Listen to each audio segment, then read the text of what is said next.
Hello, welcome to another science show. I'm Mike Szydlowski, the CPS Science Coordinator. And what do you think we're going to do today? We're going to do the science of cooking. All right, so I got all my outfit ready to go here. And we're going to make bread. And we're going to talk about the difference between bread and cake, because they each use a different type of science. So basically, when you're making a cake or making bread, it would basically be a cracker if it wasn't for something called leavening agents. And a leavening agent is something that's going to make it rise. Now, in a cake or banana breads or biscuits or something like that, that is a very soft, delicate texture. Kind of think about the cake that just crumbles and falls apart much more than bread. And so you're going to use baking soda or baking powder, and that's going to react with some of the acids and bases are going to basically react, and it's going to form carbon dioxide. And carbon dioxide is going to rise. So think of your volcanoes with the vinegar and the baking sodas. Your vinegar is your acid. Your baking sodas or baking powders, your base. They mix together and they form carbon dioxide. But how long does that volcano last? Not long. And so it's very, very quick, and that's what you need for a cake. It rises, the cake kind of sets when it's in the oven, and then it's done. In a bread, the bread dough is far more tough. It's stretchy, it's like elastic, it's far tougher than actually a cake. Your baking soda and baking powder reactions with the acid is not going to make that bread rise. It'd be very, very dense. So we're going to use yeast. And so I want to show you what yeast is first. If we come back, you probably notice it is some packets that look like this, or if you do a lot of it, it might be a jar that looks like that. So usually one loaf of bread, they have this kind of measured out nice and it's sealed so it doesn't go bad. And show you what yeast is. You know what baking powder and baking soda are. They're just those kind of edible chemicals. All right, so there we have our one packet of yeast. If we can get a good close-up of that, what do you think that is? That's actually a single-celled organism, kind of like a fungus. And that is what's actually making your bread. Doesn't look alive, does it? But it takes warm water to activate it. So it's basically a living one-celled organism that is waiting for warm water to activate. Now, you got to have the right temperature warm water. So I have this warm water. I'm going to see if it's still warm enough. You need your water to be about between 100 and 110 degrees. So if we look at that, nope, I was there, and then I talked too much, and now we're at about 93, 94 degrees. We're going to give this a very quick, I'm going to do 12 seconds because it's not that much water. Just as a tip, 1 cup of water from the faucet takes about 30 seconds for it to get the perfect temperature. But every microwave's different, so you need to test it. All right, so now we're going to test it again and see if we're between that 100 and 110.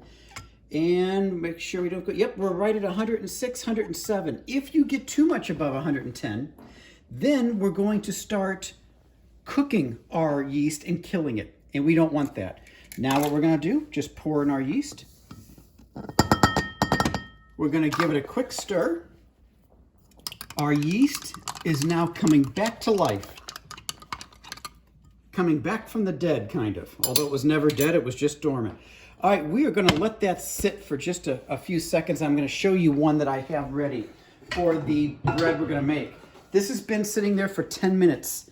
The same amount of yeast, and look at all of that puff up. It's rising. Why?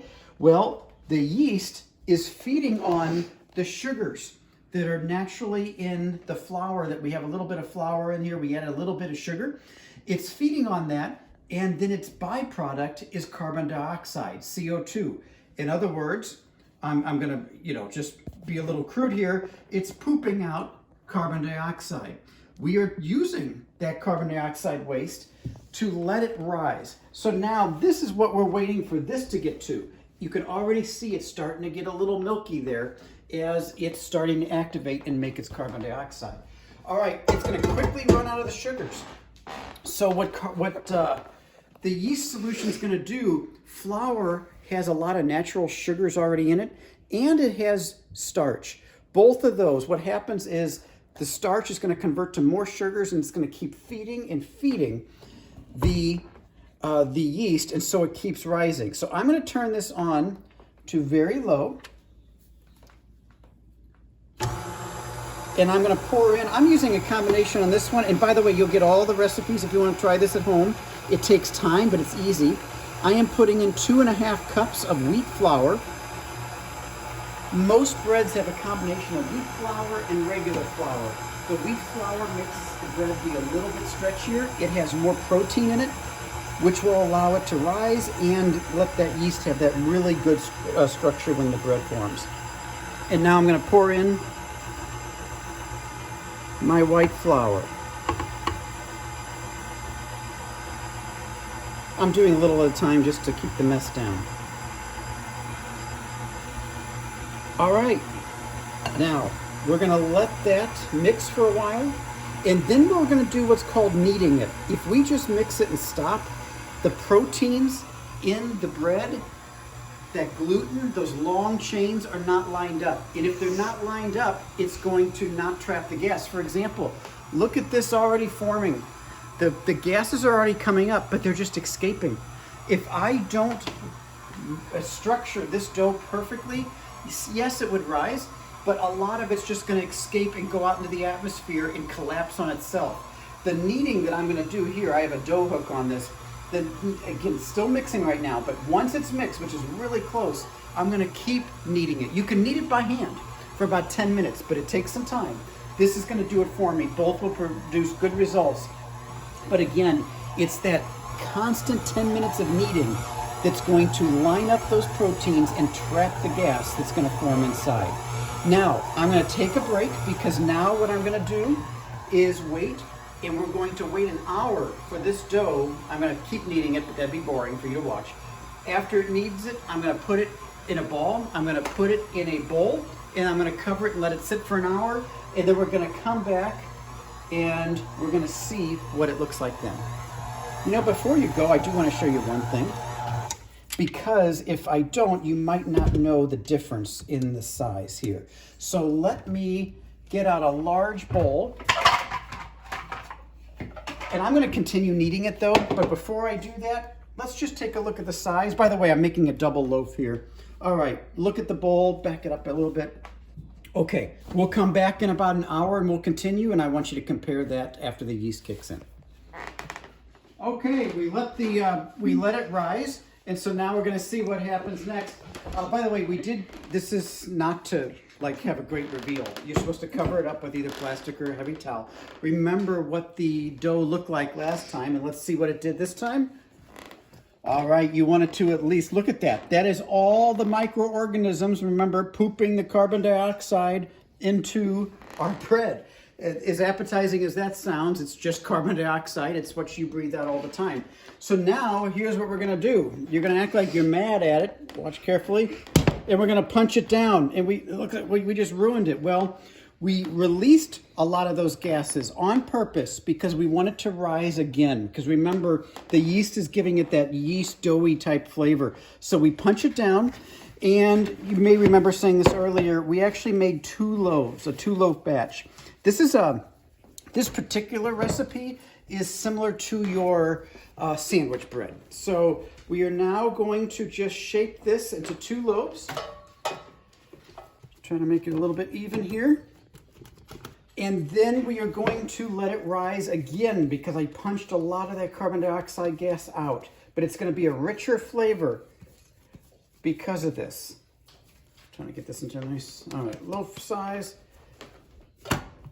And we're going to now take another break, and we're going to let this rise to where it's filling much more of the pan.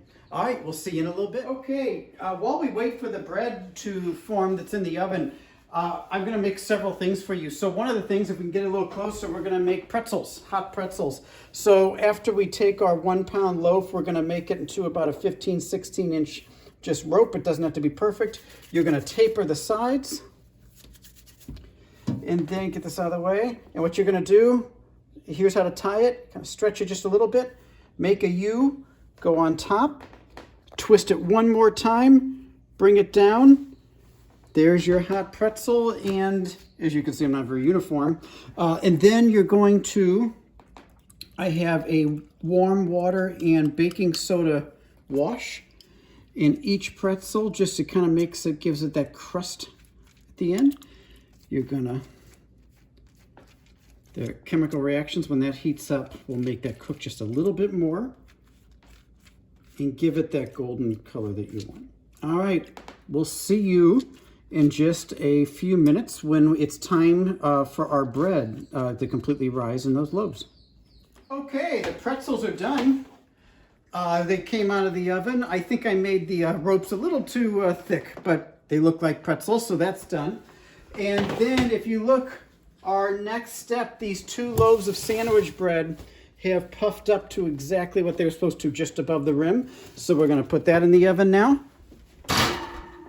And then soon, everything's gonna be ready to go and we'll be done. Okay, we're wrapping things up here. We've done a lot of baking. Our sandwich bread is done, so let's just get it out of the oven, see how it turned out. That looks pretty good.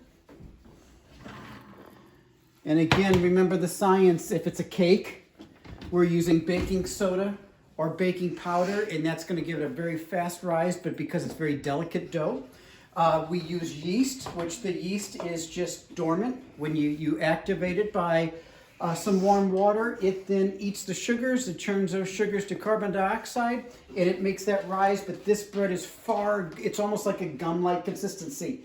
So that's it. Now we're gonna enjoy, or I'm going to enjoy, you can't, and we will see you next week.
And this is the weekly Hour of Power. This week, Hour Box 1 had an encounter with the Squirrel Menace. Just when we thought the female might start nesting, a squirrel got in the box, chewed through the camera's cable,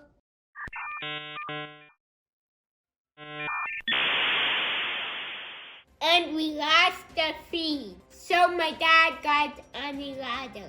And it's a good thing the camera wasn't working because my dad let out a couple of cuss words. When he found the squirrel still inside, the squirrel ran off and my dad installed a spare camera. My dad was worried that fixing it would spook the female. At this crucial time, she watched, but she didn't seem to care. The smaller bothered by the birds that were mobbing her. We're going to go to Kaylee for a mower. Thanks, Henry. Mobbing is when smaller birds team up to harass predators. Since they're smaller and quicker, they can give the owl a lot of trouble. How do owls catch these smaller, faster birds? One reason might be that the birds owls prey on aren't nocturnal. So when these birds go to sleep or roost, owls with their night hunting skills find them in their roosting spots. This is Kaylee reporting live from Owl Box 1. Thanks, Kaylee. Well, the new camera didn't face the owl at all since she keeps coming back. This has been the weekly Hour of Power. Thanks for joining us.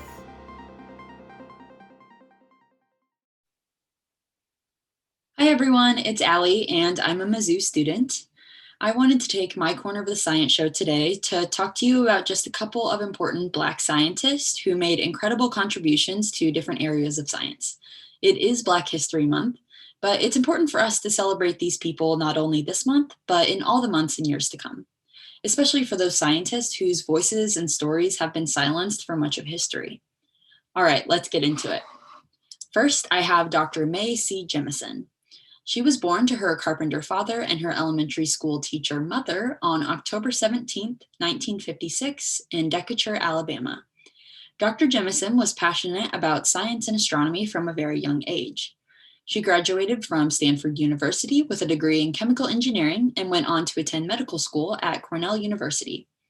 In addition to her schooling, Dr. Jemison was involved in dance and theater. She was the head of the Black Student Union, and she studied in Cuba and Kenya, as well as worked in a Cambodian refugee camp. On June 4th, 1987, Dr. Jemison was the first African-American woman to be admitted into the NASA astronaut training program. And on September 12th, 1992, she became the first African-American woman in space.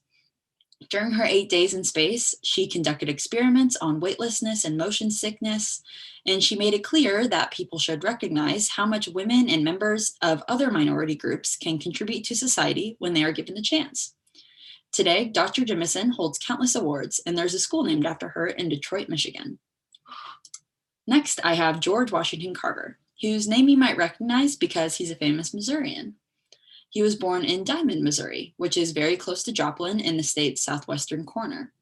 Carver is best known for his discovery of the uses for the peanut, but he's also known as a prominent agricultural chemist as well as an educator.